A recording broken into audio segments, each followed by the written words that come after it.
Bismillahirrahmanirrahim. Assalamualaikum warahmatullahi wabarakatuh. Alhamdulillah. Nahmaduhu wa nasta'inuhu wa nastaghfiruh.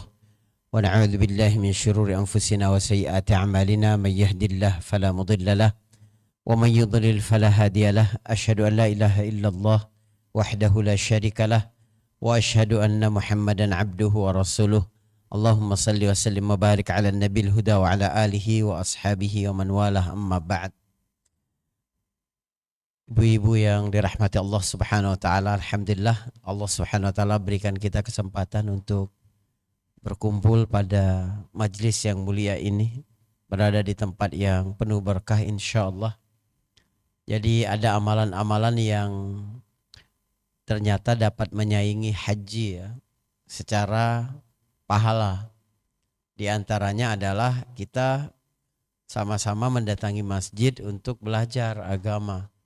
Hadis Nabi SAW, man ghada ilal masjidi la yuridu illa an yata'allama khairan aw yu'allimahu kana lahu ka'ajri hajjin tamman hajjatah.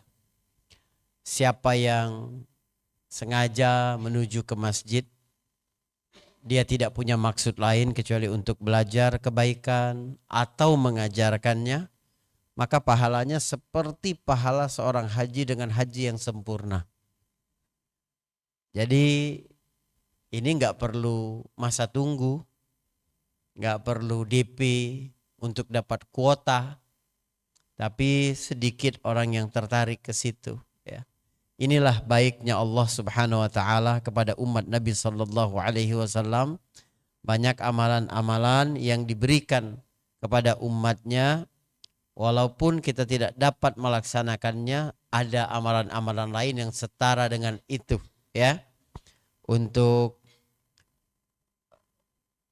perbandingan lainnya adalah sholat subuh berjamaah di masjid, kemudian sampai menunggu matahari terbit, lalu kemudian sholat 2 rakaat ya setelah syuruk, itu juga seperti pahala haji dan umrah, sempurna, sempurna, sempurna. Nabi sebutkan 3 kali kata tamah, tamah, tamah, sempurna ya. Atau siapa yang keluar dari rumahnya dalam keadaan suci menuju masjid untuk sholat untuk sholat wajib, maka pahalanya juga seperti pahala haji atau orang yang ihram ya.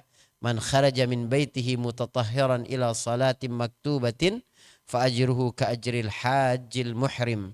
Seperti pahala orang yang haji sedang berihram. Nah, insyaallah hari ini kita termasuk yang mendapatkan pahala haji dan umrah itu, sebab kita sengaja datang ke rumah semata-mata untuk belajar atau untuk mengajarkan kebaikan. Ada beberapa ayat yang tadi dibacakan baik dari teman-teman kita di Cinta Quran ya, tentang bulan haram, atau juga yang tadi dibacakan ya qari'ah tentang ayat-ayat pilihan rumah-rumah Allah yang agung. Itu memberikan kita satu pelajaran penting bahwa Allah itu memang memilih sesuka hatinya gitu ya. Allah memilih sesuai kehendaknya mana ciptaan-ciptaannya yang terbaik. Jadi Allah dalam satu ayat disebutkan bahwa Allah itu wa yakhluqullahu ma yasha wa yakhtar, dan Allah menciptakan apa yang Dia kehendaki dan Dia juga memilih mana yang terbaik. Dari ayat ini kita kenal ada satu hukum yang disebut kanun al-ikhtiyar atau undang-undang memilih. Jadi Allah setiap kali menciptakan sesuatu, Allah pasti pilihkan yang terbaik dari sesuatu itu. Allah subhanahu wa ta'ala menciptakan bumi ya, lalu Allah pilihkan tanah terbaik di bumi, yaitu tanah haram yang di situ terdapat Ka'bah. Allah tetapkan 12 bulan dalam setahun. Allah pilihkan yang terbaik bulan Ramadan. Allah tetapkan malam, Allah pilihkan yang terbaik, malam Lailatul Qadar. Allah tetapkan hari-hari, Allah pilihkan yang terbaik adalah hari Arafah. Allah tetapkan gitu ya.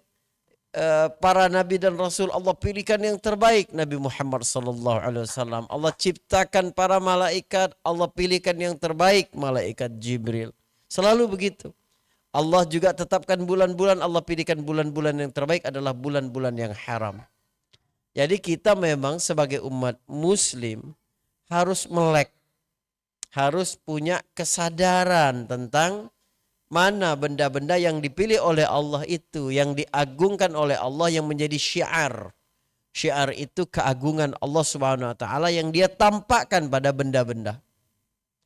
Syiar itu ada yang berupa tempat seperti masjid, Ka'bah, Masyairil Haram, Arafah, Mina, Muzdalifah, atau dia berupa zaman atau waktu seperti bulan haram, 10 hari pertama bulan Zulhijjah, ya, hari Arafah, hari Jumat, bulan Ramadan, ya, malam Lailatul Qadar, itu berkaitan dengan waktu. Nah, seberapa sebenarnya hati kita itu klik, hati kita itu bergetar ketika kita mendapati waktu-waktu dan tempat-tempat yang menjadi syiar Allah itu. Ternyata itulah indikasi ketakwaan di dalam diri seseorang. Sebab Allah berfirman, "Dzalika wa may yu'azzim sya'airallah fa innaha min taqwal qulub." Demikianlah siapa yang mengagungkan syiar-syiar Allah, itu adalah tanda ketakwaan hati. Sebab yang membesarkan hari-hari tersebut, waktu-waktu tersebut, tanggal-tanggal tersebut, tempat-tempat tersebut adalah Allah, pemilik langit dan bumi. Kalau Allah yang bilang itu agung, itu nilainya jauh dari apa yang kita bayangkan. Saya berikan ilustrasi, anak saya umur 7 tahun bilang dia dapat THR besar gitu. Saya tanya berapa? 2 juta loh Pak, besar. Anak 6 tahun bilang 2 juta itu besar. Tapi kalau Menteri Pertahanan Amerika Serikat bilang kami sudah menyiapkan dana anggaran perang yang besar untuk terus melawan Iran. Berapa besarnya? 10 miliar dolar. 20 miliar dolar. Sama-sama bilang besar. Tapi yang satu yang bilang anak kecil, yang satu negara besar. Bagaimana jika yang berkata itu adalah Allah pemilik langit dan bumi? Seberapa hati kita tergetar ketika Allah sedang mengatakan kita berada di bulan haram, bulan-bulan yang agung di sisi Allah Subhanahu wa taala. Itu harus jadi perhatian kita semua. Biar tidak lewat momen-momen istimewa dalam kehidupan kita di mana kita dapat mendulang amal, mendulang pahala yang lebih banyak daripada seharusnya. Saudara, hitungan bulan itu ya, izinkan saya sampaikan ini dulu. Hitungan bulan yang dimaksudkan dalam Al-Quran yang tadi dibacakan di surah At-Taubah itu. Inna iddatas syuhur indallahi 12 syahran fi kitabillah yawma khalaqas samawati wal ard minha arba'atun hurum dzalikad dinul qayyim. Itu kalau ayat itu ibu baca, perhatikan baik-baik. Banyak sekali hal-hal yang mencengangkan gitu ya. Pertama, Kak coba lihat, artinya saya terjemahkan dulu. Sesungguhnya hitungan bulan di sisi Allah ada 12 bulan, 4 diantaranya bulan haram. Allah tetapkan dalam ketetapan ketentuan Allah fi kitabillah, dalam ketetapan Allah di Lauhil Mahfuz. 4 diantaranya adalah bulan haram. Allah tetapkan itu dalam kitabnya. Dalam kitab Allah, maksudnya Lauhil Mahfuz. Kitab ketentuan Allah. Itulah agama yang lurus. Perhatikan. Ayat ini benar-benar bicara tentang 12 bulan dalam setahun. Tentang kalender. Ayat ini bicara tentang kalender, Bu. Tapi Allah menyebut namanya sampai 2 kali. Sesungguhnya hitungan bulan di sisi Allah, indallah. Sama seperti Allah berkata, innad dina indallah. Sesungguhnya agama di sisi Allah. Paham ya? Berarti mulia sekali. Allah menyebutkan juga dalam kitab ketetapan Allah. Itu adalah agama yang lurus. Allah bicara tentang kalender, tapi Allah sebutkan betapa pentingnya urusan kalender ini. Urusan penanggalan ini. Itu adalah agama yang lurus. Mana agamanya? Di situ tidak ada Allah bicara tentang sholat, tentang baca Quran, tentang infak, tentang jihad, tentang puasa. Tidak ada. Murni bicara tentang penanggalan. Tapi Allah sebutkan itu adalah agama. Kenapa? Karena banyak sekali syariat-syariat dan ketetapan-ketetapan agama itu harus berdasarkan kalender. Kalender mana? Kalender Hijriah. Makanya disebutkan ada 4 bulan haram. 4 bulan haram itu bukan Januari, Februari, Maret, bukan. Tapi yang tadi disampaikan, ya, Zulqa'dah, Zulhijjah, Muharram, dan Rajab. Berarti kita ini mesti tahu tentang penanggalan itu. Ya. Banyak sekali hukum agama ini berkaitan dengan penanggalan, Bu. Kita diperintahkan untuk memerintahkan anak kita sholat pada saat umur mereka 7 tahun. 7 tahun di situ, 7 tahun penanggalan Hijriah. Bukan 7 tahun penanggalan Masehi. Artinya kita mesti tahu tanggal lahir anak kita Hijriahnya berapa. Jadi kalau ada, selisihnya kan sekitar 11 hari setiap tahun itu. Penanggalan Hijriah itu lebih pendek 11 hari daripada penanggalan Masehi. Rata-rata begitu. Artinya kalau seseorang anaknya lahir tanggal 1 Januari 2020, dia mengamalkan hadis ini umur 7 tahun nanti diperintah sholat. Baru dia amalkan 1 Januari 2027, karena pas 7 tahun dalam hitungan dia, sebenarnya terlambat. Dia sudah terlambat 77 hari kira-kira. Itu sebulan setengah lebih. Berdosa sebulan setengah itu lumayan ya. Maka kita perlu tahu. Atau menentukan batas hak menyusui anak. Allah sebutkan 2 tahun. 2 tahun itu 2 tahun Hijriah. Artinya kurang 22 hari dari penanggalan Masehi udah cukup menyusui anak. Ya, banyak lagi hukum-hukum terkait dengan zakat, haulnya. Itu berkaitan dengan penanggalan Hijriah semuanya. Maka kita mesti tahu.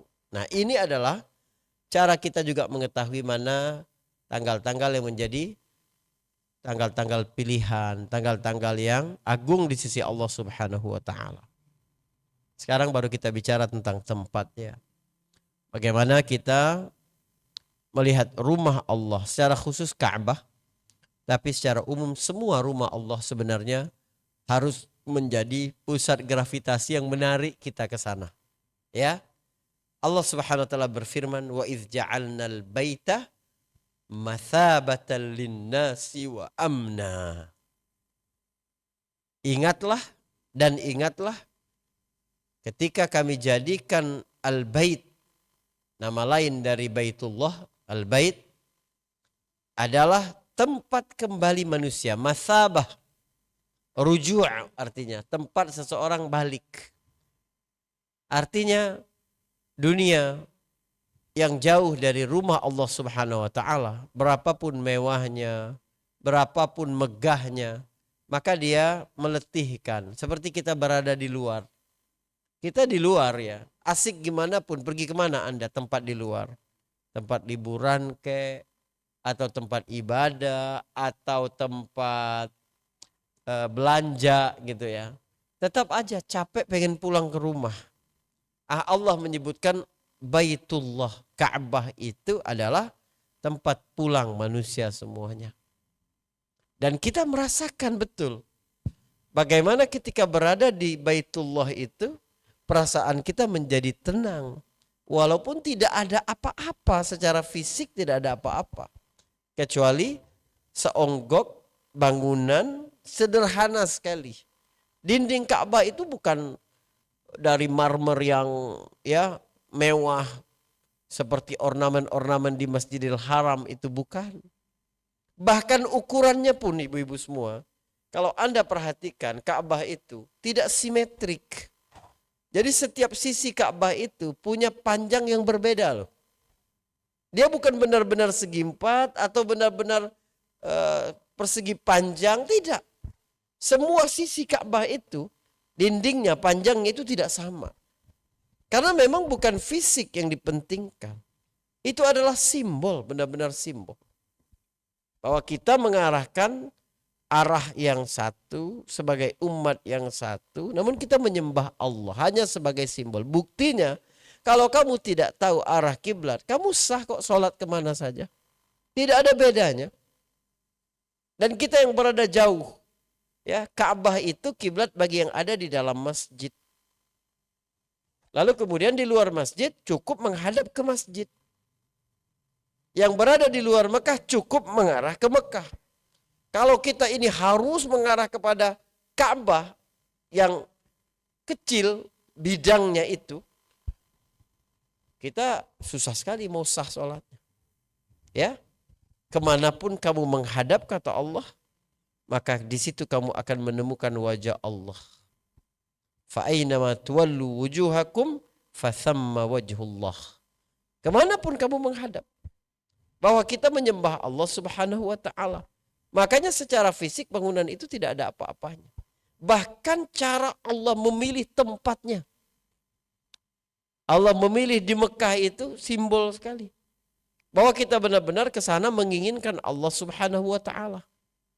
Maka Allah berfirman, Inna awwala baitin wudi'a linnas lalladzi bi Bakkata mubarakan wa hudan lil alamin.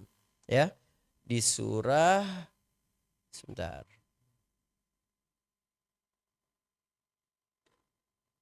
Saya kumpulkan enggak tadi? Oh iya, dalam surat Ali Imran ayat 96.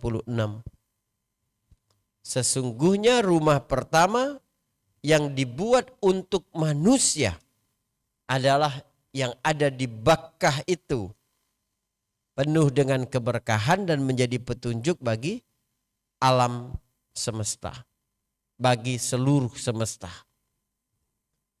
Ayat-ayat tentang Ka'bah, tentang rumah Allah, tentang Mekah, itu menunjukkan betapa kita butuh, ya, untuk mengembalikan titik koordinat asli kita supaya mendekat kepada Allah Subhanahu wa ta'ala.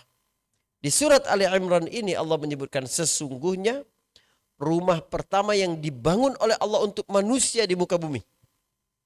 Artinya sebelum ada bangunan apapun, Allah perintahkan para malaikat untuk membuat bangunan Ka'bah tadi. Pondasinya dibangun oleh malaikat. Lalu kemudian dibangun. Sejak zaman Nabi Adam sudah ada Ka'bah. Lalu menjadi hancur ketika banjir Nabi Nuh alaihissalam. Ya, tinggal pondasinya saja. Yang dibangun malaikat masih ada. Nah, itulah yang kemudian Nabi Ibrahim diperintahkan untuk meninggikan. Wa idh yarfa'u Ibrahimul qawa'ida minal bait. Ingatlah ketika Ibrahim meninggikan bangunan dari pondasi yang sudah ada di Ka'bah itu. Jadi Nabi Ibrahim itu tinggal meninggikan saja. Nabi Ibrahim bersama Nabi Ismail alaihissalam diperintahkan Allah untuk kembali meninggikan bangunan Ka'bah. Karena bangunannya sudah ada. Jadi bukan Nabi Ibrahim yang pertama-tama membangun Ka'bah, bukan. Nabi Ibrahim hanya meninggikan setelah dia runtuh, setelah banjir besar pada zaman Nabi Nuh alaihissalam. Tapi bangunan itulah menjadi bangunan pertama di atas muka bumi ini. Kita bertanya, ya, kenapa Allah membangun rumahnya di bumi? Allah tidak butuh tempat sekecil itu. Allah bahkan tidak membutuhkan tempat. Tapi kenapa Allah membangun rumahnya di bumi? Di ayat itu tadi disebutkan linnas, untuk manusia. Allah membuat rumahnya untuk manusia, bukan untuk dia. Karena Allah nggak butuh itu. Kenapa dibuat untuk manusia? Kenapa, Bu? Perhatikan. Kita ini adalah makhluk yang bukan hanya terdiri dari ruh, dari jiwa. Bukan hanya terdiri dari akal. Tapi kita juga makhluk fisik. Terdiri dari darah, tulang, lemak, otot. Maka kita perlu untuk merasakan pengalaman fisik. Jadi kita bukan hanya perlu mengalami pengalaman batin, ruh, jiwa, tapi kita juga perlu merasakan pengalaman fisik melakukan perjalanan menuju Allah. Makanya Allah buat rumahnya. Supaya kita dapat merasakan pengorbanan itu. Gimana menabungnya, gimana menyetornya, gimana menyiapkan segala sesuatunya, gimana melakukan perjalanan, gimana letihnya, gimana di terminal, gimana di embarkasi hajinya, gimana di bandaranya, gimana. Fisik kita semua itu. Haji itu ibadah fisik. Benar-benar ibadah fisik. Jadi kalau saya kasih manasik haji, 15 menit sebenarnya cukup. Sebab tidak ada doa-doa khusus gitu ya, yang wajib untuk haji itu nggak ada. Semuanya sifatnya sunnah. Talbiyah itu sunnah. Mengucapkan labbaik Allahumma hajjan, melafazkan niat itu juga sunnah. Doa-doa ketika tawaf, ketika sa'i, itu semua sunnah semua. Dan tidak ada doa khusus untuk tawaf keliling pertama berapa, kedua apa, tidak ada. Artinya Ibu, kalau sekiranya ada orang yang memeluk Islam, 5 menit kemudian dia pergi haji, sah hajinya itu. Karena tidak ada doa-doa khusus untuk haji. Dia benar-benar ibadah fisik. Supaya kamu benar-benar merasakan pengalaman menuju Allah Subhanahu wa ta'ala. Di ayat itu Allah sebutkan kami buat di Bakkah. Bakkah itu ada 2 maknanya. Makna pertama adalah Mekah. Dia nama lain dari Mekah. Makna yang kedua, Bakkah itu artinya tanah khusus yang ada di dalam Mekah. Jadi lebih sempit lagi. Arti Bakkah itu sendiri adalah zahmah, padat. Karena di situ manusia datang berbondong-bondong. Artinya pasti tidak nyaman. Gak masuk akal kalau hanya bicara tentang logika, gak masuk akal. Orang keluar rumahnya, meninggalkan keluarganya, kamarnya yang nyaman, ber-AC, untuk sama-sama berdesak-desakan di dalam tenda di bawah udara 47 derajat Celcius, dikasih kasur keras ya. Seplus-plusnya haji lah, nggak enak kalau secara fisik. Lebih enak di kamar sendiri. Ya. Di Mina itu tendanya itu, kita dapat kasur itu cuma 70 cm. Ya, ada yang 50 cm lebarnya. Jadi benar-benar kita baring lurus. Karena di sebelah sudah punya orang lagi. Gak ada yang mengenakkan secara fisik. Dan Allah meletakkannya di Mekah, coba bayangkan, renungkan itu. Kenapa Allah tidak meletakkannya di Pengalengan, di Dieng, atau di Swiss? Hijau, teduh, dingin. Atau di tepi laut yang indah gitu. Labuan Bajo misalnya. Allah tidak buat itu. Tapi Allah buat di Mekah yang tidak ada estetika fisiknya sama sekali. Udara menyala-nyala. Ya, bebatuan, tandus, gersang, kering. Tapi Allah buat rumahnya di situ. Kenapa? Supaya tidak tercampur antara yang datang untuk wisata dengan yang datang semata-mata untuk Allah Subhanahu wa ta'ala. Maka betapa menyedihkannya kalau orang pergi haji, pulang dari haji dia bercerita segala sesuatu kecuali haji. Dia bercerita hotelnya, bercerita bisnya, bercerita ngantrinya, bercerita toilet di Mina, bercerita segala sesuatu. Tapi tidak bercerita tentang hajinya. Ya, dia tidak bercerita bagaimana perasaan ketika wukuf di Arafah, memenuhi ruang batin dengan seluruh pengakuan kesalahan, sekaligus harapan bahwa Allah akan menghapus semua dosa-dosa yang telah dia lalui. Bagaimana dia merayakan kehilangan ketika harus membayar dam, ketika harus melontar jamarat, simbol perlawanan kepada setan, simbol perlawanan kepada hawa nafsu, kepada ego. Hal-hal seperti itu tidak diceritakan. Tapi sibuk cerita tentang bisnya, pesawatnya, bandaranya, hotelnya, makanannya. Menyedihkan sebenarnya. Yang kita agungkan adalah rumah Allah Subhanahu wa ta'ala. Ya. Ini kami jadikan bangunan pertama untuk manusia itu adalah Ka'bah. Rumah yang ada di Mekah itu. Maka Allah sebutkan, kalau hati kamu terpaut kepada itu, maka kamu akan mendapatkan dua manfaat sekaligus. Yang pertama adalah berkah, mubarakan. Yang kedua adalah petunjuk, kompas jalan petunjuk. Insya Allah tidak bingung, tidak tersesat. Wa hudan lil alamin. Petunjuk bagi alam semesta. Segala sesuatu. Alamin itu berarti alam jin, alam manusia, alam hewan, ya, bumi, Mars, Pluto, matahari, semuanya. Dunia keluargamu, dunia bisnismu, dunia pertemananmu, dunia digitalmu, segala sesuatu. Ada petunjuk di dalam dirimu. Kalau kamu benar-benar menjadikan Allah sebagai pusat kehidupanmu.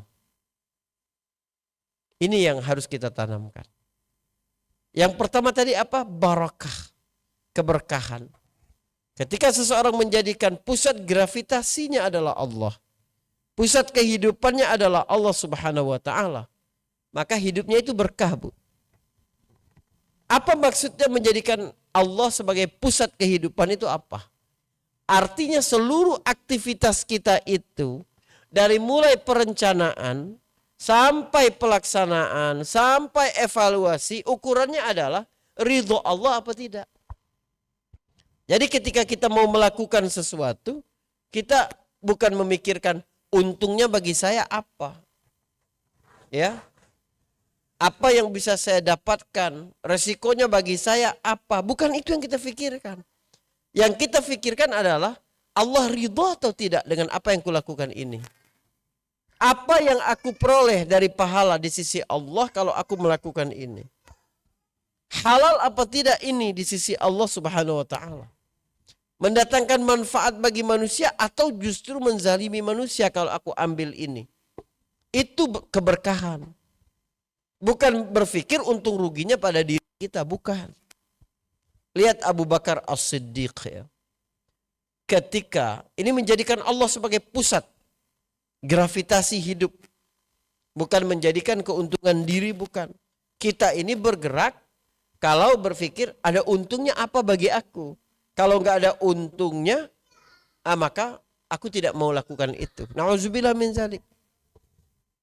Sebelum kita melakukan apapun, kita pikirkan, ini halal apa tidak di sisi Allah, diridhoi apa tidak olehnya, mendatangkan kebaikan apa tidak untuk di akhirat kelak.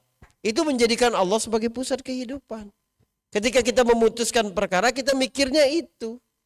Bukan mikirnya gengsi kita, kemudian popularitas kita.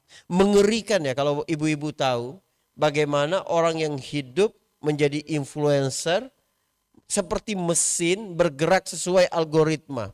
Dia pengen melakukan ini, dia pikirkan ini bisa mendatangkan follower berapa, viewer berapa, likes berapa. Itu kayak mesin.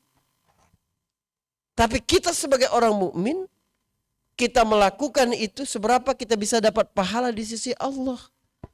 Seberapa itu mendatangkan ridho, mendatangkan keberkahan.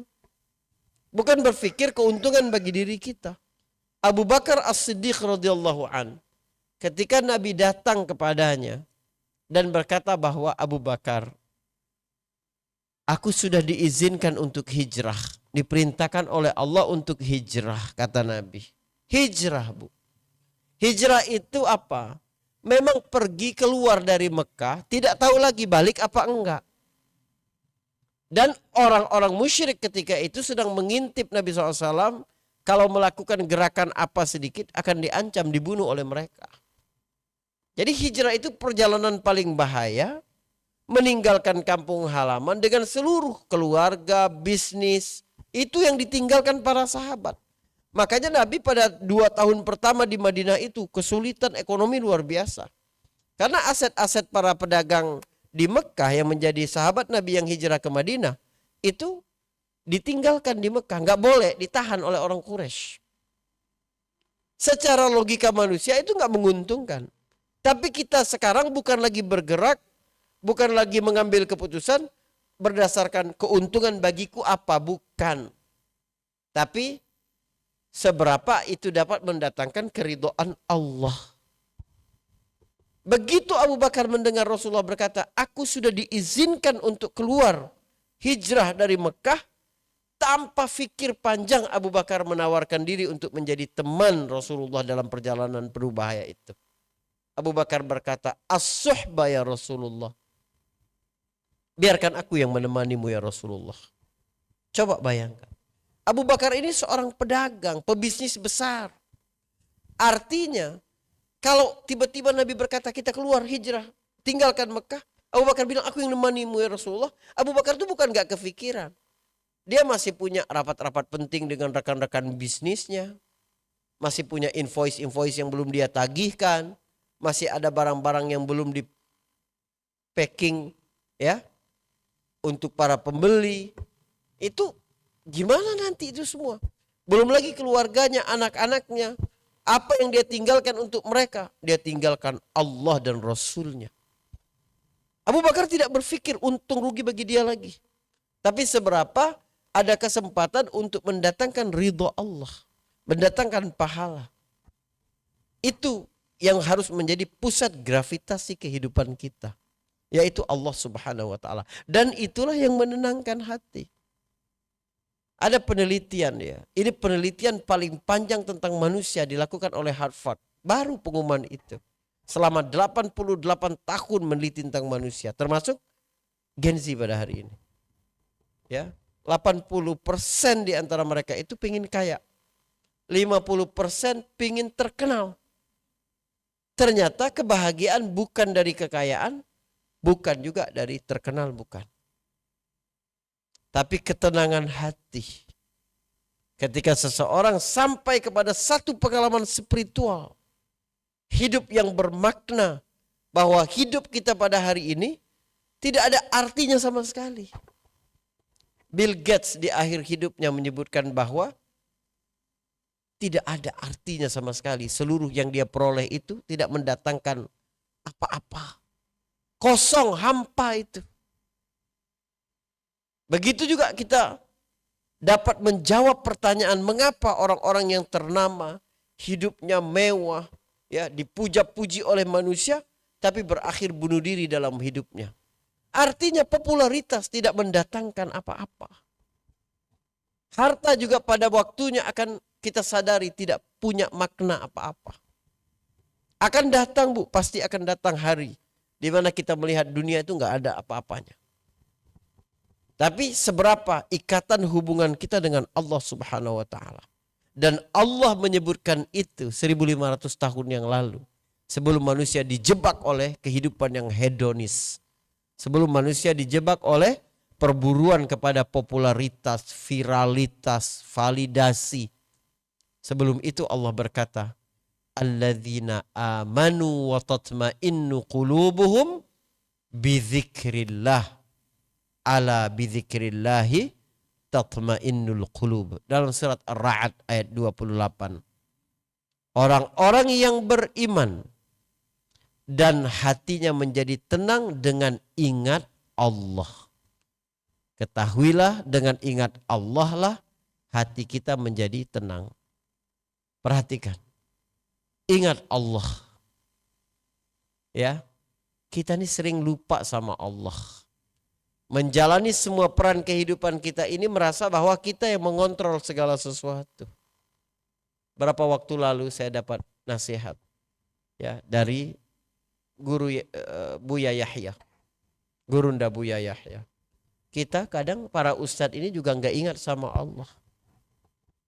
Ya, waktu diundang untuk mengajar, mempersiapkan bahan-bahan yang dalam pikiran, gimana menyiapkan materi, membuat jamaah menjadi takjub, menjadi menangis, menjadi kagum, menjadi seolah-olah hidayah itu ada di tangan kita.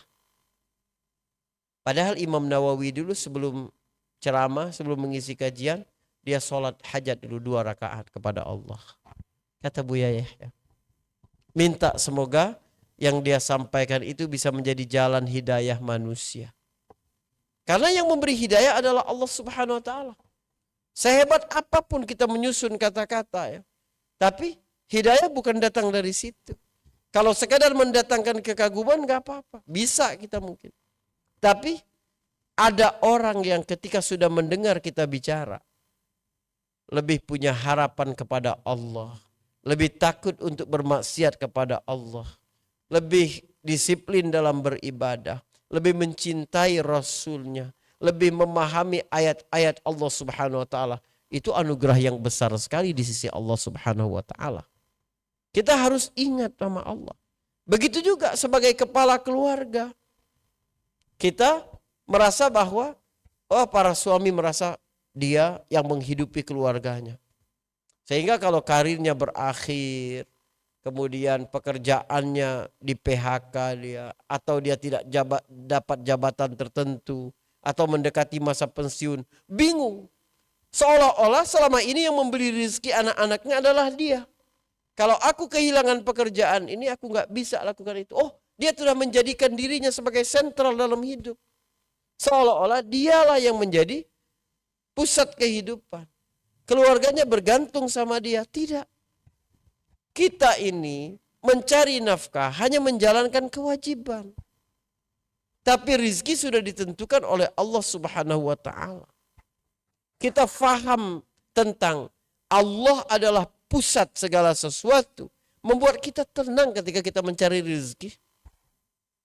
Yang penting aku mencari rizki, keluar dari rumah, menjalankan perintah Allah, menjauhi hal-hal yang haram,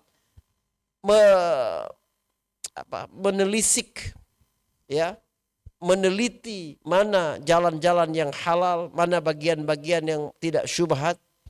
Cuma itu tugas kita.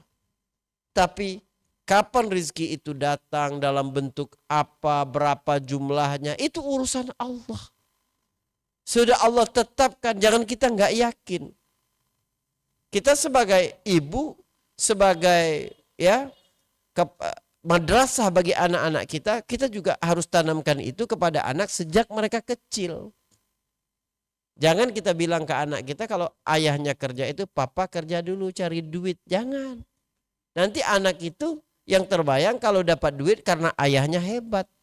Karena ayahnya yang dapatkan itu. Jangan.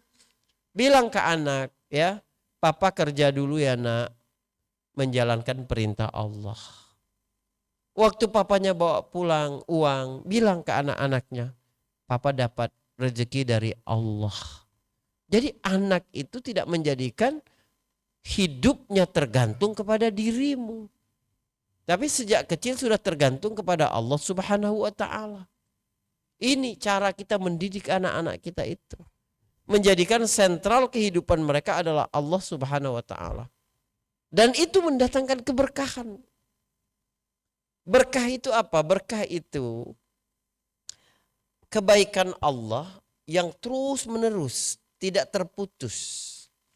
Jadi dia bukan tentang apa yang Allah berikan kepada kita, bukan jabatan apa, bukan harta dalam bentuk apa, bukan aset apa, bukan.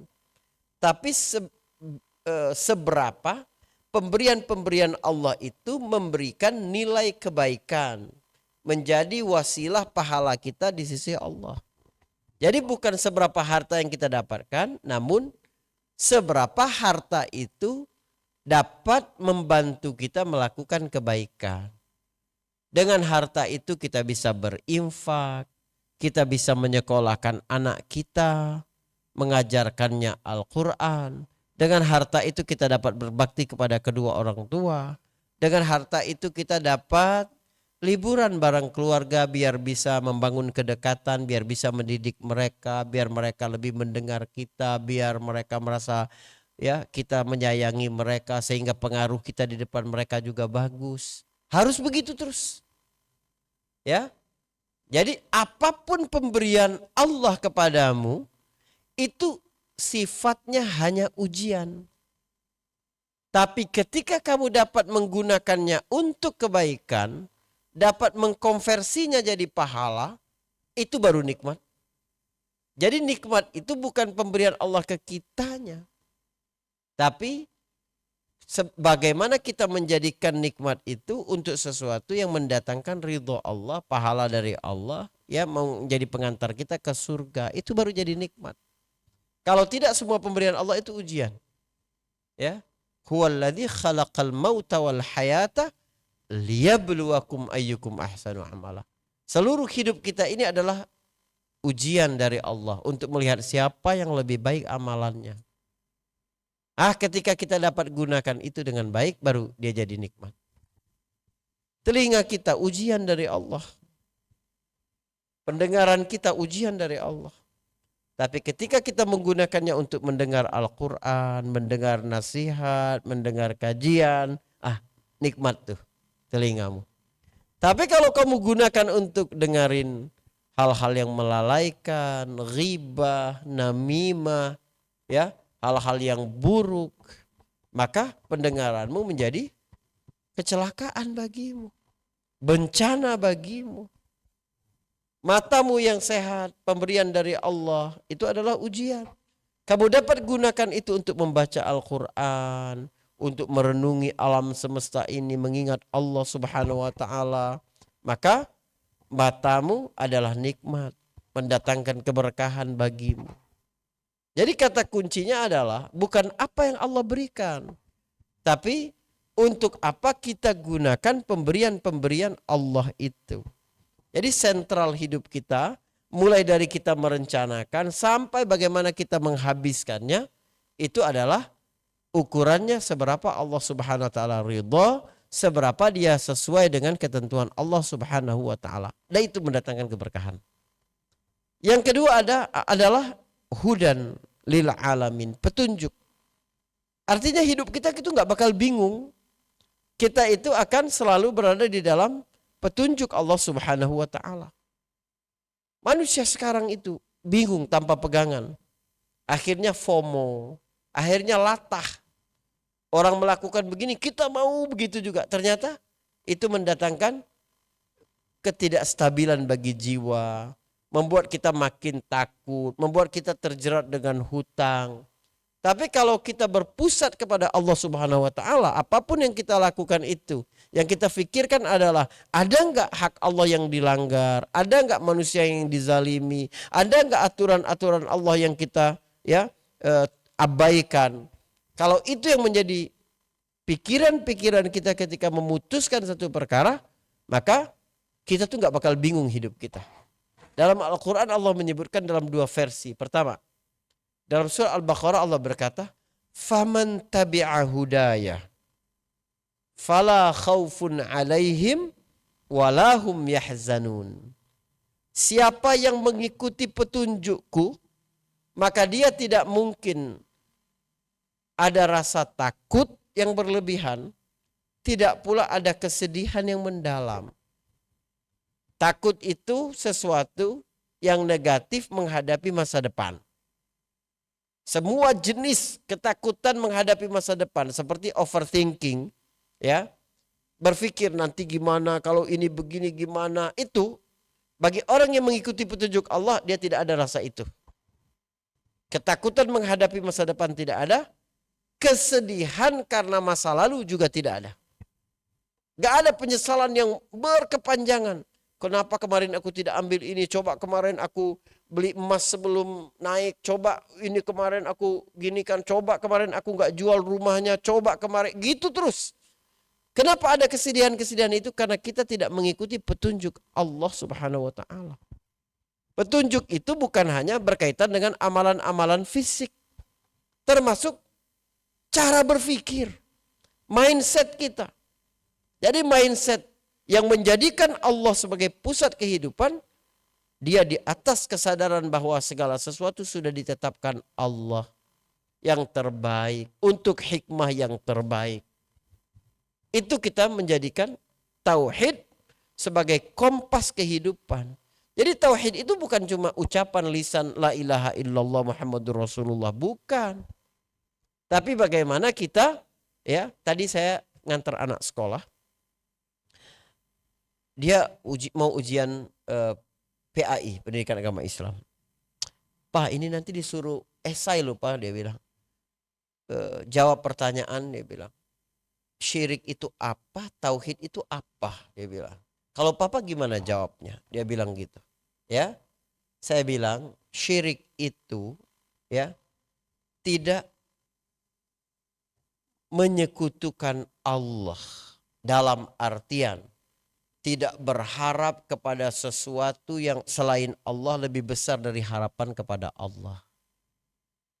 Tidak takut kepada sesuatu di luar Allah seperti kita takut kepada Allah. Tidak mencintai sesuatu ya seperti kita mencintai Allah, melebihi cinta kita kepada Allah. Itu tauhid. Itu syirik. Tidak menyekutukan Allah, menyekutukan Allah ya. Syirik itu menyekutukan Allah, menduakan Allah. Ada Tuhan-Tuhan kecil dalam hidup. Itu dalam bahasa anak SD, kelas 5 SD. Tauhid apa? Tauhid kesadaran bahwa dialah yang berhak disembah satu-satunya. Dialah yang menciptakan dan mengatur hidup kita. Dialah pemilik nama-nama dan sifat-sifat yang sempurna. 3. Uluhiyahnya dapat, rububiyahnya dapat, asma wa sifatnya dapat. Tapi kesadaran itu bagi orang dewasa seperti kita bukan cuma hafalan. Selama ini teman-teman sekalian, kalau kita ditanya siapa Tuhan kita, kita jawab Allah. Tapi bukan dengan kesadaran. Hanya sebatas informasi. Kita tahu bahwa Tuhan kita Allah. Tapi seberapa pengetahuan itu mengalir menjadi kesadaran penuh setiap waktu. Kalau engkau yakin Tuhanmu adalah Allah, berarti engkau yakin segala sesuatu itu tidak mungkin terjadi kecuali atas izin Allah. Gak mungkin kita bergantung kepada manusia sampai pada tahap menjilat-jilat, menyembah, membungkuk-bungkuk, gak mungkin. Karena kita sadar, walaupun manusia berkumpul untuk mendatangkan kebahagiaan, kemanfaatan untuk kita, kalau Allah bilang enggak bakal jadi, Bu. Sebaliknya kalau sekiranya semua orang berkumpul untuk mendatangkan bahaya, Allah bilang kamu enggak bakal kena bahaya itu, enggak bakal dapat. Jadi kita tuh enggak takut dengan prinsip kita, memegang prinsip kita, enggak takut. Wah, nanti kamu enggak dipilih lagi di jabatan ini. Nanti kamu disingkirkan, nanti kamu gini, nanti anak-anak kita kuliahnya gimana, nanti tagihan-tagihan kita gimana bayar. Seolah-olah kehidupan kita bergantung. Nah, kita merasa bergantung kepada sesuatu di luar Allah, melebihi tawakal kita kepada Allah, itu syirik. Harus jadi energi yang hidup dalam diri kita tauhid itu. Dan itu yang terjadi ya dalam keluarga Ibrahim di tanah haram itu. Ketika Ibrahim meninggalkan anak dan istrinya di lembah yang tandus, belum ada manusia di Mekah ketika itu. Belum ada bangunan, belum ada menara Zam-Zam itu belum ada, jam itu belum ada. Ya, kafe setengah M yang viral itu belum ada. Kemudian apa-apa belum ada. Ibrahim menempatkan, tadi dibacakan ya, ayat tadi. Rabbana inni askantu min dzurriyyati biwadin ghairi zi zar'in, itu di ayat berapa itu? Di surah Ibrahim ayat 37. Rabbana inni askantu min dzurriyyati biwadin ghairi zi zar'in 'inda baitikal muharram. Rabbana liyuqimus salata faj'al af'idatan minan nas tahwi ilaihim warzuqhum minas thamarati la'allahum yashkurun. Tuhan kami, aku tempatkan di antara keturunanku di lembah yang tidak ada tumbuh-tumbuhannya, tapi di sisi rumahmu ya yang terhormat, yang agung, jadikan mereka ini mendirikan sholat. Jadikan hati manusia untuk condong kepada mereka. Subhanallah. Itu doa Nabi Ibrahim. Ketika dia sudah menjadikan Allah sebagai pusat gravitasi hidupnya. Walaupun gak ada apa-apa. Dan Hajar juga punya kesadaran tauhid yang sama. Jadi tauhid itu bukan cuma informasi bahwa Tuhan kita Allah, bukan. Tapi kalau Allah adalah Tuhan kita, yang kita tunduk, maka Allah yang akan mengurus kehidupan kita ini dengan penuh kebijaksanaan. Rugi Bu kalau kita cuma percaya Allah itu ada. Tapi kita tidak percaya bahwa Allah mengurus kehidupan kita ini dengan sangat detail. Dan penuh dengan hikmah-hikmah yang mungkin belum kita sadari sekarang. Makanya orang mukmin yang tidak bahagia itu seperti tikus yang mati di lumbung padi. Keimanan itu energi banget. Kita faham tentang masalah rezeki yang tadi saya sampaikan. Itu membuat kita nggak sombong ketika berhasil. Ya, nggak mencuri ketika ada kesempatan. Tidak iri ketika orang lain dapatkan sesuatu yang kita tidak dapatkan. Tidak pelit dalam berbagi. Karena semua sudah diatur oleh Allah. Rezeki kita nggak dimakan orang lain. Kita juga tidak makan rezeki orang lain. Kita nggak bakal meninggal dunia kecuali rezeki kita sudah sempurna.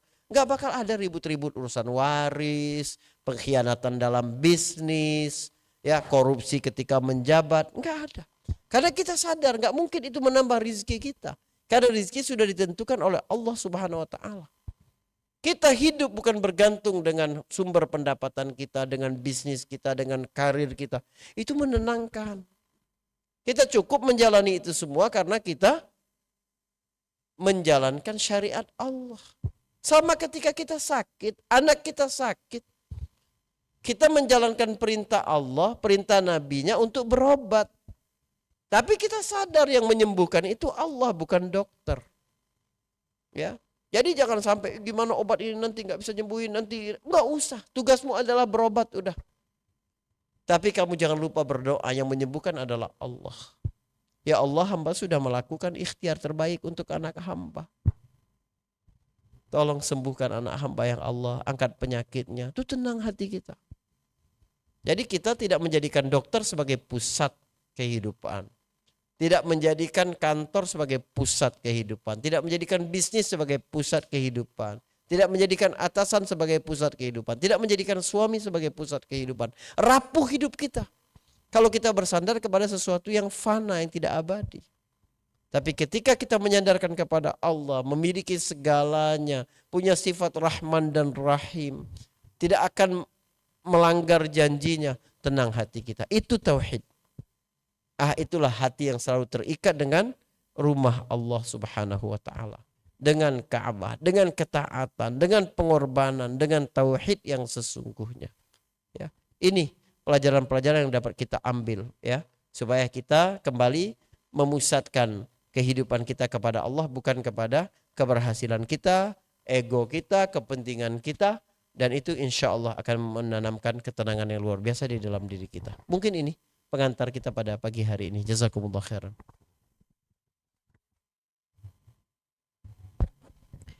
Baik, alhamdulillah atas paparan materinya, Ustadz. Jadi memang yang dimaksud dengan gravitasi itu adalah ketika kita memusatkan sikap pandangan hidup kita hanya kepada Allah Ta'ala. Ini penting ya Ustadz ya untuk diimplementasikan dalam kehidupan kita sehari-hari ya.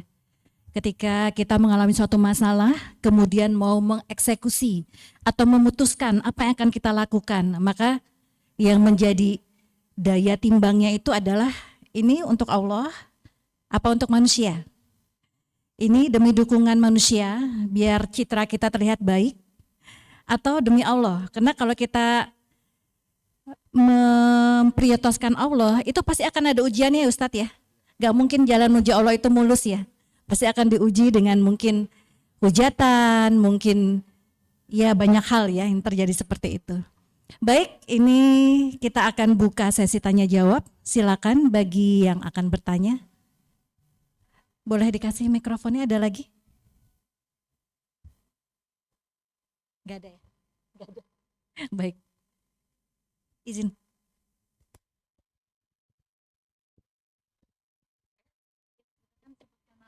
Oke. Assalamualaikum Pak Ustadz. Saya Bu Lina. Ini ada pertanyaan titipan Pak Ustadz. Ada yang pulang dari haji, terus dia nitip bertanya gini, apakah saya tidak mengunjungi ziarah ke Jabal Rahmah kita karena ada fisik yang tidak memadai? Apakah sempurna haji kita? Saya satu. Yang kedua, kalau kita melaksanakan haji, apa-apa yang wajib sekali kita kerjakan. Begitu Pak Ustadz. Terima kasih. Masya Allah, bagus sekali ya. Baik. Jadi ada satu lembah yang sangat unik di atas muka bumi ini. Namanya Lembah Arafah. Puncak ibadah haji itu ada pada saat wukuf di lembah itu, Bu. Jadi yang paling wajib, paling utama di haji itu adalah berdiam di Arafah itu tadi. Arafah itu adalah satu tempat yang luasnya hanya sekitar 17 km persegi. Kalau termasuk gunung-gunungnya itu bisa mencapai 33 km persegi. Ini adalah lokasi paling unik di dunia. Sebab sepanjang tahun jumlah penduduk di sana 0 orang. Kecuali beberapa jam saja pada tanggal 9 Zulhijjah penduduknya mencapai 3-4 juta orang. Di Arafah itu ada Jabal Rahmah, Gunung Rahmah. Konon, disitulah tempat pertemuan Adam dan Hawa ketika diturunkan dari surga ke bumi. Adam turunnya di India, Hawa turunnya di Jeddah. Mereka berjumpa di Jabal Rahmah. Ini riwayat Israiliyat yang tidak terkonfirmasi kebenarannya. Kita nggak boleh membenarkan, tidak boleh juga mengingkari karena takut itu juga benar. Tapi dia tidak ada hubungannya dengan ibadah haji. Saya kemarin, Bu, haji ke-6, alhamdulillah. Belum pernah saya ke Jabal Rahmah waktu haji. Panas, menghabiskan tenaga, habis waktunya ke sana berdesak-desakan, habis waktu kita wukuf. Sementara kita wukuf untuk berdoa kepada Allah, berzikir, meminta. Udah di dalam tenda paling enak, nyaman itu. Orang kita pergi ke Jabal Rahmah, bawa spidol, nulis nama dia dan pasangannya biar berjodoh. Jadi penuh batu-batu di Arafah itu nama orang Indonesia semua. Ya, Siti, Joko, Budi, apalah gitu-gitu, Sri atau segala macam putri. Gak ada sama sekali berhubungan dengan ibadah haji. Jadi sampaikan ke ibu yang baru pulang haji itu, udah benar dia begitu. Ya, jangankan ke Jabal Rahmah, mencium Hajar Aswad saja, saya tidak rekomendasikan jamaah saya. Saya bilang jangan cium Hajar Aswad. Mencium Hajar Aswad itu sunnah. Tapi berdesak-desakan, saling siku, itu fakta di lapangan. Berdempet-dempetan laki-laki dan perempuan, haram. Demi sesuatu yang sunnah kita melakukan sesuatu yang haram di rumah Allah. Jangan lakukan. Apalagi pakai calo-calo Hajar Aswad. Subhanallah. Ya, dikawal 2 orang gitu. Ada yang pakai begitu. Jangan. Udah. Lakukan ibadah itu sesuai dengan apa yang diperintahkan oleh Allah, dicontohkan oleh Nabi SAW, dan lakukan dengan ikhlas. Itu ibadah kita diterima. Jadi apa yang paling harus dilakukan untuk orang yang haji? Asal sudah melakukan rukun-rukun haji, ya, dan kewajiban-kewajibannya, maka sudah cukup. Niat, berihram, setelah itu wukuf di Arafah, tawaf, sa'i, ya, tahallul. Sudah sempurna haji. Lontar jamarat, kewajibannya ditambah. Kemudian dam, tamattu, bagi haji tamattu. Kemudian apa lagi? Mabit di Mina, berdiam di Mina. Asal dia sudah melakukan itu, sudah sah hajinya, Bu. Kewajiban itu, iya. Wajib. Artinya kalau seorang tidak melakukannya, maka dia cukup bayar dam. Gitu. Namun hajinya sudah sah. Yang tidak bisa kompromi itu rukun tadi. Tawaf sa'i, tawaf ifadah itu, wukuf di Arafah, ya, berihram niat haji, tahallul. Udah. Gunting rambut. Setelah tawaf tadi. Nah, itu sudah cukup.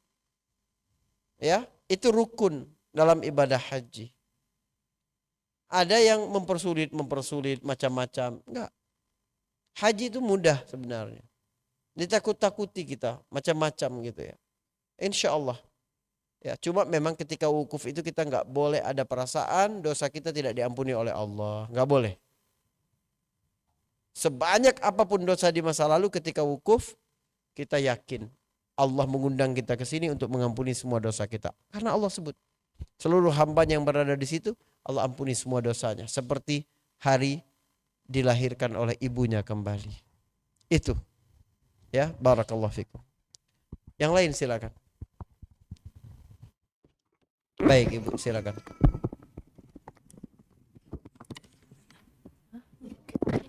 Langsung aja ininya aja. Assalamualaikum warahmatullahi wabarakatuh. Waalaikumsalam warahmatullahi. Pak Ustadz gini ya, saya kan jemaah ke masjid kalau subuh itu. Ya. Terus kalau mau ikut sholat Isra itu kan nggak bisa di masjid tuh karena begitu sholat jamaah selesai langsung matiin lampunya. Nah, apa ada kesempatan sholat Isra di rumah? Terus yang kedua itu kan saya itu punya usaha. Tadinya saya kan sering dibikin orang gitu ya Pak Ustadz. Dia apa Bu? Dibikin orang, dikirimin orang atau apalah kayak gitu ya. Terus saya kan sebelum saya untuk datang pengajian atau kayak gitu kan, terus kan saya nyari orang pinter. Nah sekarang setelah saya tahu ilmu ya, mencari ilmu gitu, saya merasa saya itu yang saya lakukan itu musyrik. Ya. Jadinya saya merasa saya dosa besar. Nah, terus saya itu sampai sekarang tuh masih mikir, ya Allah dosa saya apa akan diampunin sama Allah kayak gitu. Gitu. Wassalamualaikum warahmatullahi wabarakatuh. Baik Ibu. Yang pertama ya, ada kaidah ya dari hadis Nabi, ittaqullah mastata'tum, bertakwalah kepada Allah semampu kamu. Kalau kita terhalang karena kesehatan atau karena sistem atau karena tadi masjidnya ditutup, nggak bisa kita berada di situ, Ibu lanjutkan di rumah, zikir sampai matahari terbit atau baca Quran atau baca buku agama misalnya, ya itu termasuk zikrullah. Lalu kemudian ketika matahari terbit, tunggu beberapa saat sekitar 10 menit, Ibu sholat sunnah tadi 2 rakaat, insya Allah Ibu dapat pahala yang sama. Karena Ibu pengennya di masjid. Tapi kalau Ibu bisa pilih masjid yang tidak nutup ketika sholat subuh, pilih sholat di situ. Ya, karena bisa di situ berarti kita masih punya kemampuan. Kalau memang tidak bisa, itu tadi berarti sesuai dengan kemampuan. La yukallifullahu nafsan illa wusaha. Sesuai dengan kemampuan kita saja. Termasuk dalam ibadah haji juga begitu. Kadang kita tidak melakukan sesuatu itu karena sistem. Misalnya jamaah haji reguler nggak bisa mabit di Muzdalifah sampai sepanjang malam, cukup dia melewati saja, asal lewat tengah malam maka sudah masuk minimalnya menurut 3 mazhab dari 4 mazhab yang ada. Itu cukup Bu, ya, karena sesuai dengan kemampuan. Yang kedua adalah dosa syirik ya, betul Ibu. Alhamdulillah Allah beri hidayah itu. Dosa Ibu diampuni Bu.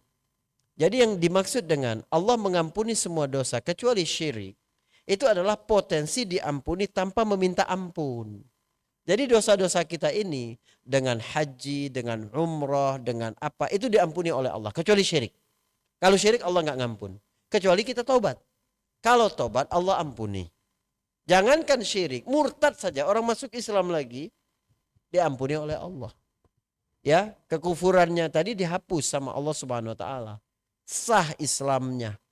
Sungguhnya orang yang beriman kemudian dia kafir, kemudian dia beriman kafir lagi, beriman lagi, kata Allah, faulaika ma'al mu'minin. Dia bersama orang-orang mukmin. Jadi jangan ragu Bu, jangan putus asa. Insya Allah asal kita sudah benar-benar bertaubat, menyesali, tidak mau mengulangi, kemudian minta ampun sama Allah, maka dosa syirik pun diampuni oleh Allah Subhanahu wa taala. Dan jangan lupa berdoa untuk Allah lindungi kita dari kesyirikan, baik yang kita tahu atau yang tidak tahu.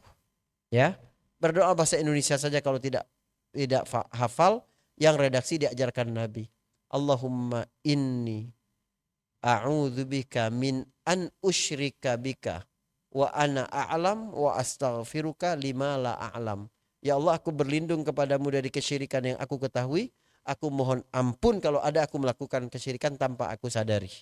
Ya, itu artinya. Wallahu a'lam bishawab. Baik. Yang lain silakan. Ada lagi pertanyaan? Oh, ini dari Ibu Masya Allah. Pipit, silakan. Siap. Assalamualaikum Ustadz. Waalaikumsalam warahmatullahi wabarakatuh. Karena tadi dibahas tentang influencer, Ya. mohon nasihatnya jika kita memerlukan personal branding gitu ya, kan mau nggak mau harus ikut aturan si platformnya tuh.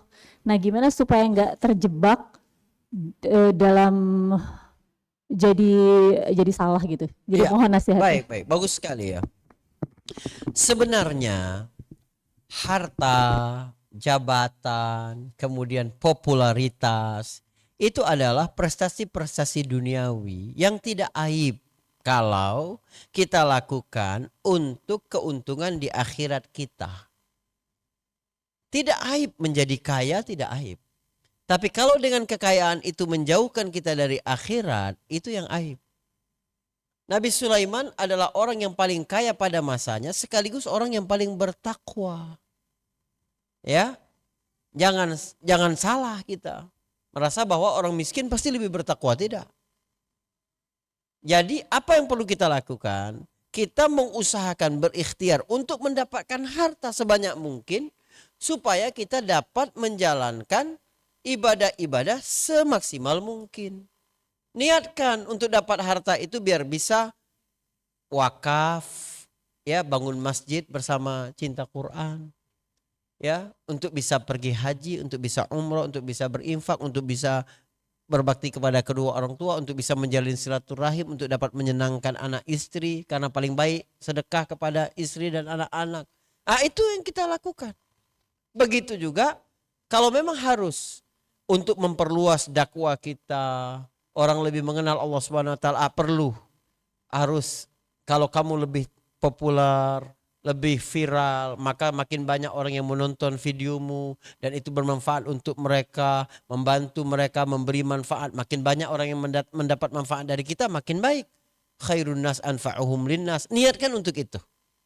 Jadi jadikan dunia itu sebagai alat, sebagai tools, bukan sebagai idol. Kalau dia jadi tujuan kita, itu jadi kesyirikan jadinya. Ada berhala-berhala. Popularitas jadi berhala, jabatan jadi berhala, tidak. Jadi kamu mengejar jabatan boleh, tapi tujuanmu apa? Biar dapat jabatan itu nggak boleh. Tapi biar jabatan itu dapat memberi ruang bagi saya memberikan kebijakan untuk umat lebih banyak lagi. Ya, menjaga hak-hak bagi masyarakat biar mereka dapat ditegakkan keadilan di sini. Itu nggak apa-apa. Jadi tapi kita juga harus tahu ibadah itu tidak boleh mengorbankan sesuatu yang berlebihan dalam diri kita. Karena kita juga punya hak atas diri kita. Ada orang mengejar jabatan, kenapa? Mikirkan umat misalnya. Oke, misalnya itu benar pun. Tapi dia mengorbankan keluarganya. Mengorbankan waktu tidurnya. Mengorbankan kebahagiaan dalam dirinya. Tekanan luar biasa. Enggak boleh juga. Harus seimbang hidup ini. Begitu juga dalam personal branding. Ada orang yang mengejar personal branding sampai dia kering sekali dalam diri dia, stres dalam diri dia, selalu berpikir untuk sesuatu itu, apakah ini mendatangkan viewer yang lebih banyak lagi, apakah terus meningkat ya platform sosial medianya, itu kan musibah banget gitu loh. Kita cukup ikhtiarkan, tapi kita juga harus berpikir balance dalam kehidupan ini. Kata Nabi, inna li rabbika 'alaika haq. Tuhanmu punya hak atas diri kamu. Wa inna li ahlika 'alaika haq. Keluargamu punya hak atas dirimu. Anakmu punya hak atas dirimu, suamimu punya hak atas dirimu. Wa inna li nafsika 'alaika hak. Dirimu pun punya hak atas diri kamu. Waktu tidur, waktu istirahat, waktu kita santai, waktu kita. Kalau itu mengambil semua hak-hak tadi, kita zalim. Fa'ati kulladzi haqqin haqqah, kata Nabi. Berikan yang punya hak itu haknya masing-masing. Nah, itu aja ukurannya. Wallahu a'lam bishawab, ya. Baik. Jadi jadikan itu bukan tujuan tapi alat untuk kepentingan akhirat kita, dan harus seimbang, tawazun, ya, wasati, tidak berlebih-lebihan, nggak boleh. Wallahu a'lam bishawab. Baik. Iya, Masya Allah ya, ini jadi semacam kehati-hatian ya, bagian dari takwa ya Ustadz ya. Kan kalau takwa itu katanya seperti seseorang yang berjalan di antara jalanan yang berduri Iya, gitu ya. betul, Jadi betul. harus kita lalui tapi hati-hati agar jangan sampai mencelakakan atau membinasakan. Betul sekali. Baik, selanjutnya silakan.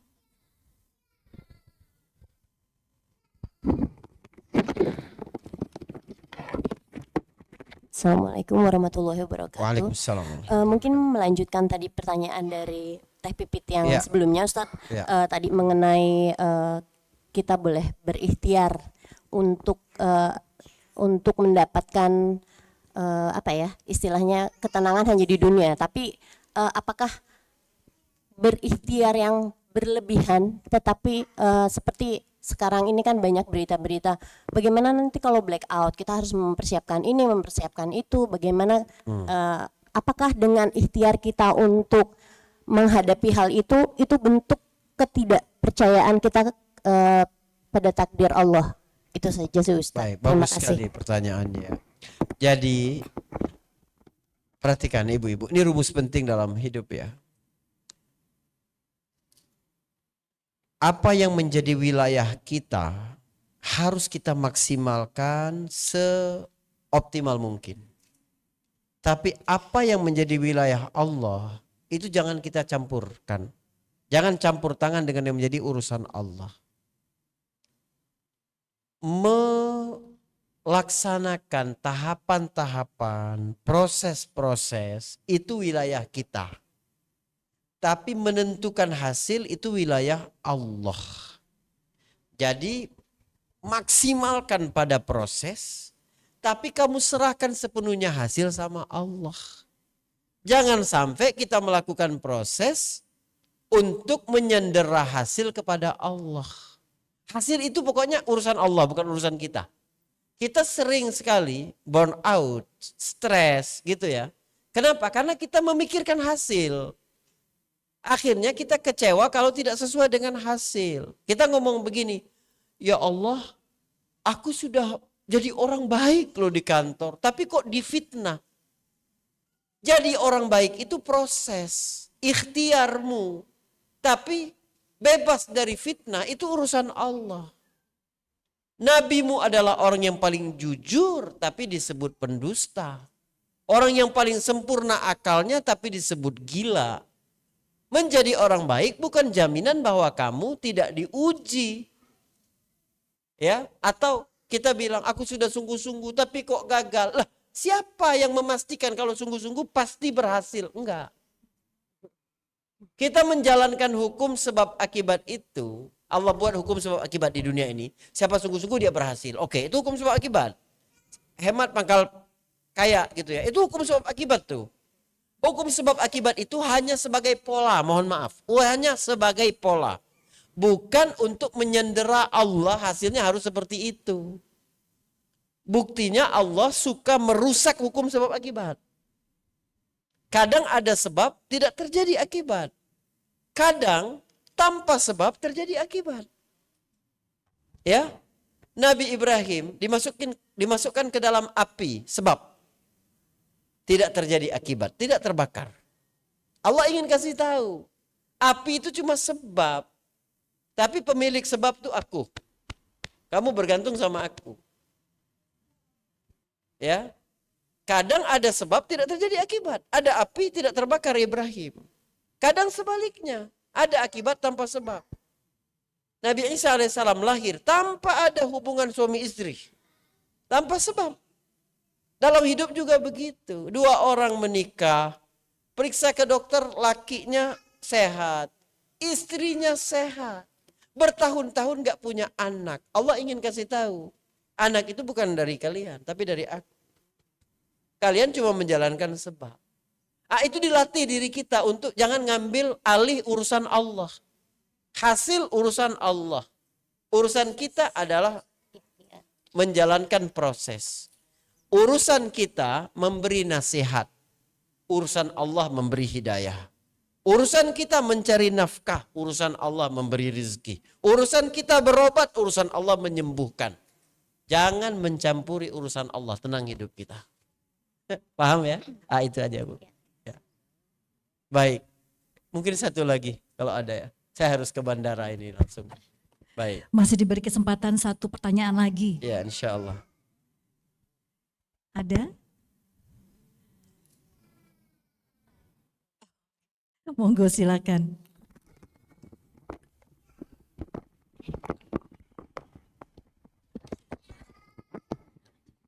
Assalamualaikum warahmatullahi wabarakatuh. Jadi gini Ustadz, temen saya kan baru dibeliin HP baru sama mamahnya.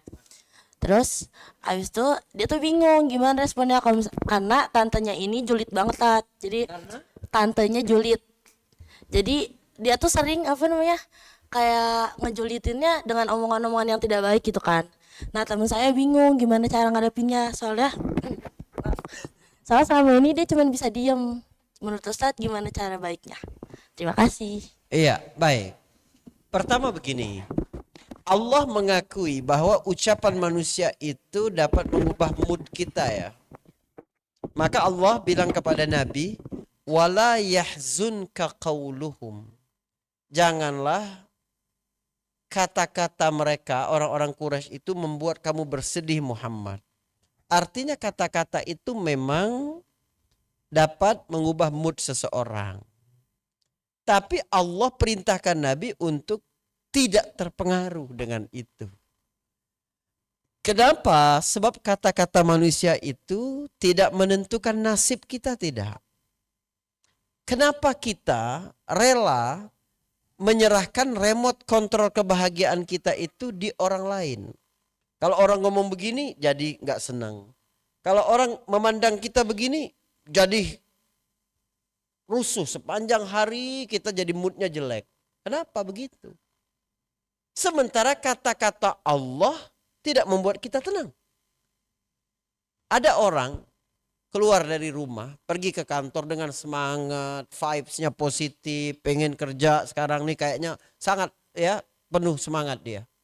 Sampai di kantor berpapasan dengan teman ya di tim lain atau apa, ngomong begini ke dia, kita nggak mau lagi satu tim sama elu.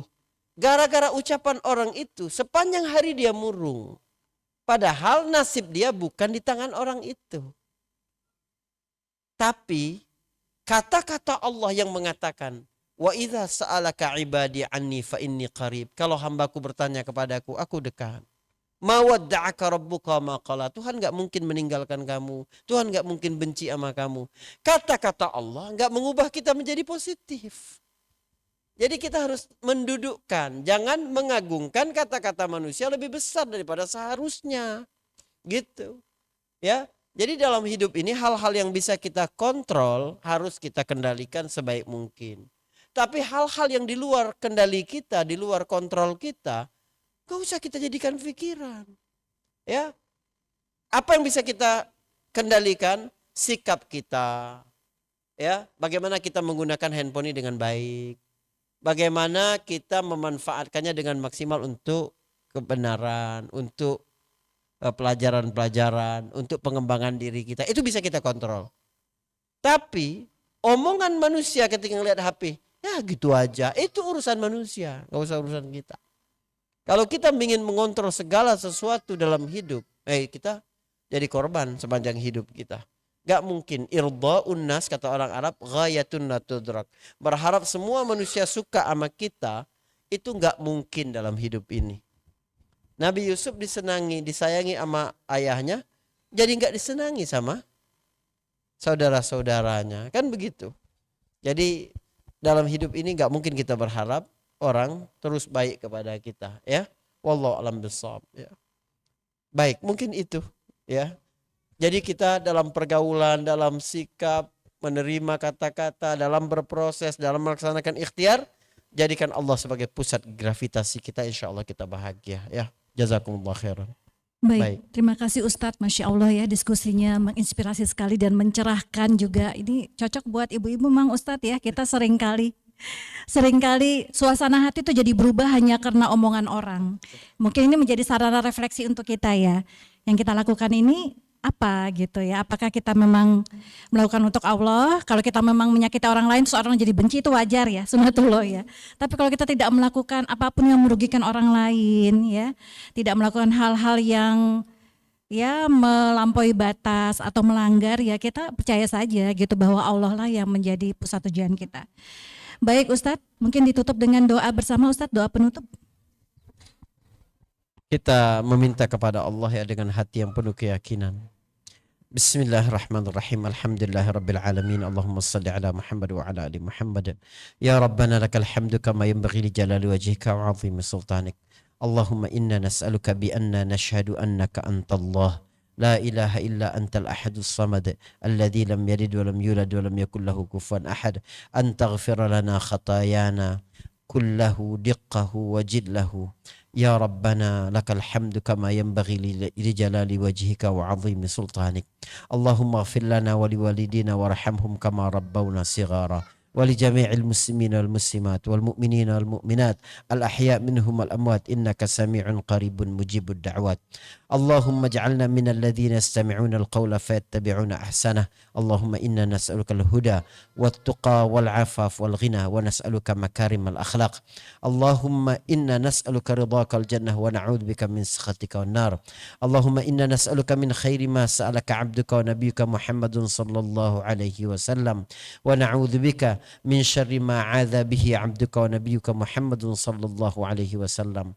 اللهم إنا نعوذ بك أن نشرك بك ونحن نعلم ونستغفرك لما لا نعلم.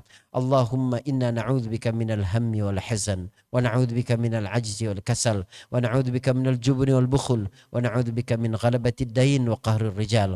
ربنا هب لنا من أزواجنا وذرياتنا قرة أعين واجعلنا للمتقين إماما. ربنا آتنا في الدنيا حسنة وفي الآخرة حسنة وقنا عذاب النار. وصلى الله على محمد وعلى آله وصحبه وسلم والحمد لله رب العالمين. السلام عليكم ورحمة الله وبركاته.